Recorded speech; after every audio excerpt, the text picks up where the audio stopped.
Hey everybody, Ben Redmond here, Five Capitals. We're a coaching organization that helps leaders thrive personally and professionally. I had someone ask me an interesting question this week. The question was, what's the right balance to strike between dreaming about something and actually taking action on that thing?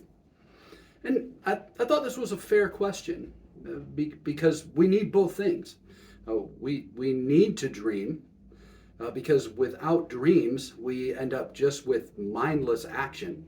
We end up being kind of hamsters on a wheel who are just getting things done, packing our lunch, taking it to work every day, and not actually doing things that are really aligned and connected with our purpose and our values and our vision. But if all we do is dream and we don't have any action, then we just become someone who's living in fantasy land and isn't really doing any good in the world. And here's why I think this is relevant for us today, because most of us in the world fall into one of those two categories naturally. What I would say, we're either dreamers or we're doers. We're either those people that they can just see a vision of the future so clearly, and we can just sit back and we can imagine and we can say, what would it be like if we could do this? Creativity, passion, vision, all of those kind of things. We're either that or we're the doers. You know, we're the people that know how to get things done. We value efficiency. We value strategy.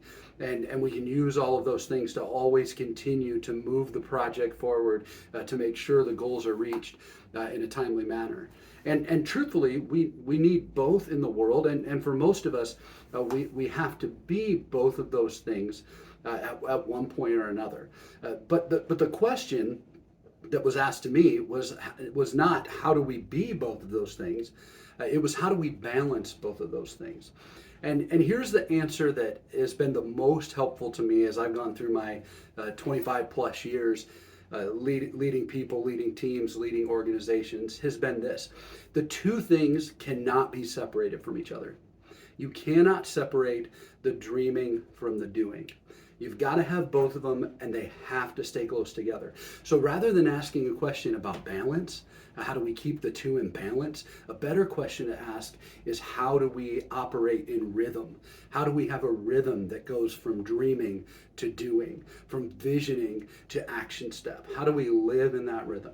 And I think it starts with the dreaming part, because as I said before, if you just take action and you don't have any heart, meaning, purpose, dream behind it, eventually that's going to lead you to burning out. You're going to be a joyless soul who is only doing the work for the sake of the work. So I think it starts with the dreaming. And here's my best advice for this. Dreaming, effective dreaming, happens in the downtime. Just in the same way that I cannot fall asleep tonight and tell myself that I need to have a specific dream about a specific thing, I can't plan out the times when I'm in that state of mind where the dreams and the vision and the thought about the future is really flowing. I just can't plan that stuff out. And so the worst thing you can do is set up time in your calendar for dreaming. That never works. But since dreaming happens in the downtime, what you can do is you can create space, margin, and bandwidth in your schedule. That means you need time where you're going on walks. You need time where you're getting away from the office. You need vacation time where you're not thinking regularly about work.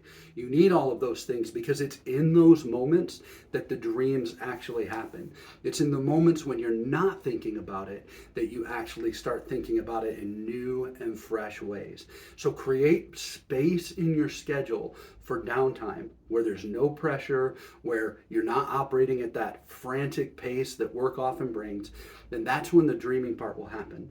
And once you have those dreams, you just have to make sure that there's not too much distance between the dream and the action step that you take.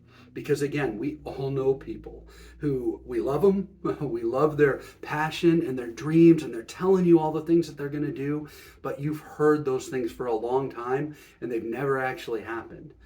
So we need to make sure that there's not too much space. We need a rhythm, and that rhythm is this: we dream, and once we have had the dream, once we've had the vision, once we've been captured by this thing that could be, then we need to take small action as soon as possible. This is a thing that I really measure in my life because I'm a dreamer.